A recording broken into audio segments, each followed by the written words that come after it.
for a sixth consecutive year. We are back here at the Liacouras Center in Philadelphia, Pennsylvania. That's because they were Ivy League champions a year ago. Lost to West Virginia in the 8-9 matchup. That was a game out at Iowa. And you look at those big shoes to fill for Princeton. You're talking about your starting point guard, who was the Ivy League Player of the Year. You're talking about the two-time Defensive Player of the Year in the Ivy League. I heard my band is playing in the background. Contributor in Chet Nowicki, who has since grad transferred to Georgetown. Of course, we're thinking of Chet. She's suffered a season-ending injury, but I think it's a big question, Nikki. How do you fill shoes of players that were so impactful like Chen, Mitchell, and Nowicki were?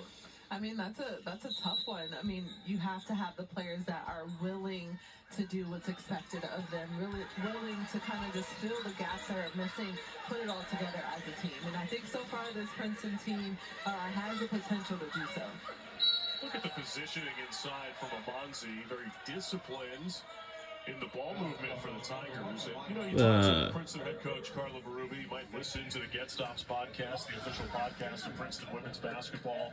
And you might hear about how some of the young players in the program, like Sky Belker and Christina Perella, sort of enjoy the spotlight, and they are looking to be in that sort of leadership role for their team.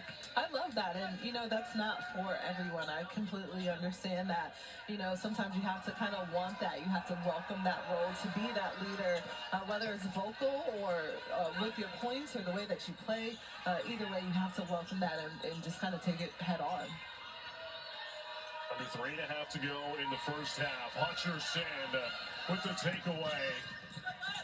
And she scores it. Another ball fake for Princeton, just like you're talking about, Nikki, with the fundamentals for the Tigers in this first half. And I really think their fundamentals also on the defensive end is really just playing the way that Temple plays, but against Temple. They are really giving Temple trouble defensively. They're turning them over. They're forcing them to do things that they don't normally do. Chia calls her own number, and she's got 3.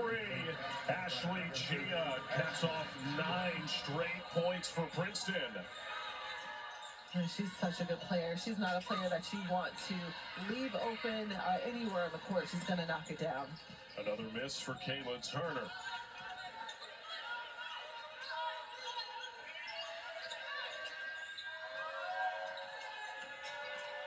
Chia. Amanzi is the target. Turner comes up with the takeaway. And then Temple gives it right back. Right idea on that entry pass, just a little bit too late. Post players can only hold their position, sealing their defense for only so long. This is Perella, first-year guard from New Jersey. Shot clock is at 6. In the hands of Chia. Perella. Amanzi. Molina stepped on the sideline when she tried to save it. And the marathon offensive possession continues for the Tigers. I love that Princeton is trying to get it to the post, but right now, Temple's caught on. They started to double on the catch. They're coming over, making it harder for any post player to kind of just have a presence down low. Belker just returned for the Tigers. Working it with Amanzi. Sky Belker, no whistle as Molina clears it. Temple looking for a little bit of confidence here in the final seconds of the first half. Gowrie heavy off the back of the rim and chased down by Fadima Tall. Princeton is +5 on the glass in the first half.